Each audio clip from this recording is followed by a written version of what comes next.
détermination à continuer se révélèrent finalement trop pour son corps affaibli à supporter, entraînant son effondrement prématuré.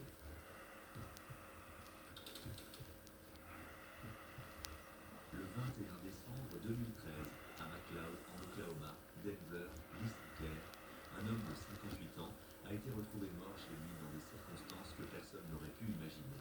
La police a découvert son corps avec la ceinture de son sous-vêtement tirée par-dessus sa tête. Cette méthode inhabituelle et troublante de décès a été identifiée plus tard comme une wedgie atomique. L'auteur de cet acte était son beau-fils de 33 ans, Brad Davis, un ancien marine. Les événements Tricia avait déposé une ordonnance de protection permanente contre Denver, affirmant qu'il l'avait attrapé par le cou et l'avait jeté à travers une porte de salle de bain. Le couple avait tenté de divorcer à plusieurs reprises. Cet environnement agressif a sans doute contribué à la relation tendue entre Brad et son beau-père.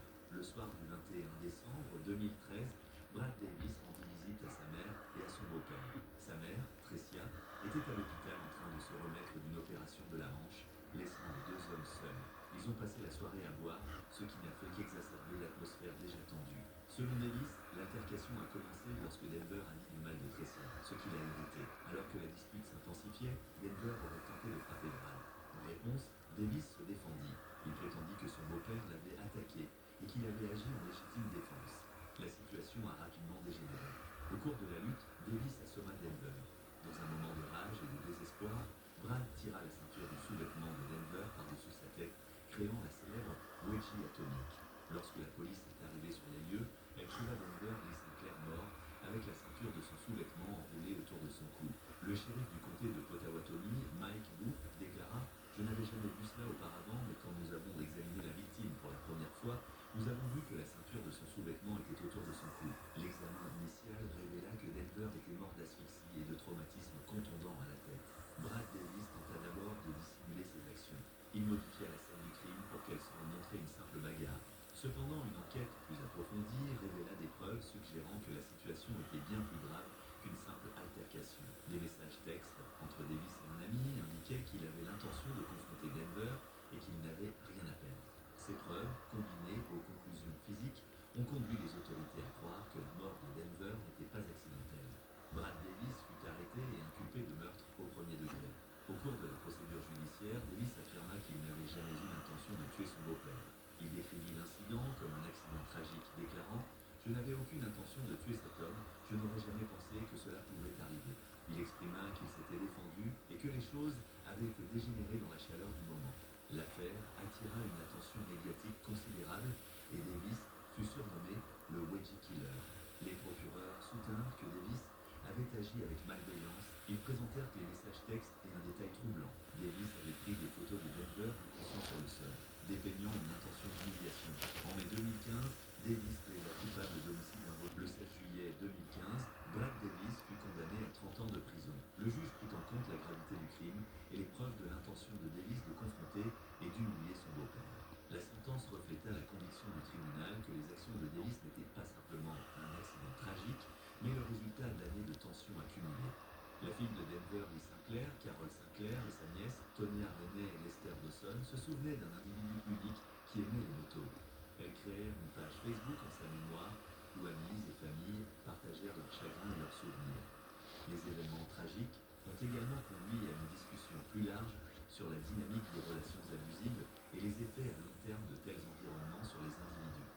L'affaire de Brad Davis mit en lumière les conséquences extrêmes qui peuvent découler d'années de conflits non résolus et d'abus.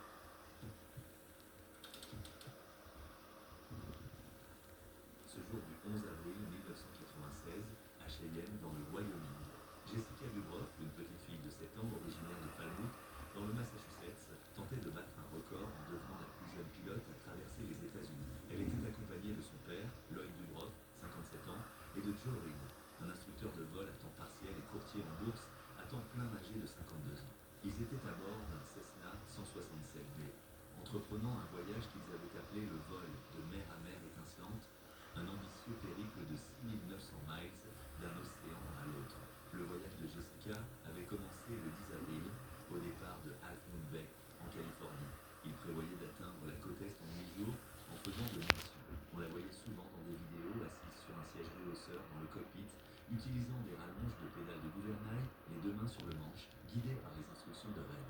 Le père de Jessica, Lloyd, était la force motrice derrière cette entreprise. Bien qu'il n'ait pas de certificat de pilote, il planifiait l'itinéraire et gérait les engagements médiatiques. Il visait à faire de Jessica une sensation nationale, distribuant des casquettes, de mer à mer étincelante et enregistrant le voyage pour ABC News. Cependant, l'avion était en surcharge et le calendrier ambitieux de Lloyd laissait peu de place au repos. Le matin du 11 avril, la météo à Cheyenne se détériorait. Un orage approchait, apportant de fortes pluies, des vents violents et de la grêle.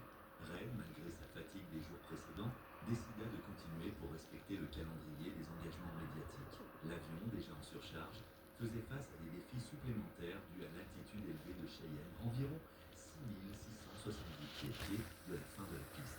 L'impact fut violent et comme arme lors d'un combat d'arts martiaux contre d'autres personnages brandissant un boudin noir. La scène était complètement loufoque et hilarante, et Alex la trouva irrésistiblement drôle. Assis dans son salon, il se mit à rire, et il n'arrêta plus. Les minutes passaient, mais Alex continuait de rire. Pendant 25 minutes, il rit sans pouvoir se contrôler. Ses éclats de rire tandis que sa femme, Leslie, lobait un virus mortel qui avait fait des centaines de victimes. Dans ce contexte, une femme de 45 ans, terrorisée à l'idée de tomber malade, prit des mesures drastiques. Elle croyait qu'un bain dans une baignoire remplie d'éthanol à 40,5% la protégerait du virus. Malheureusement, sa tentative de se protéger eut des conséquences fatales.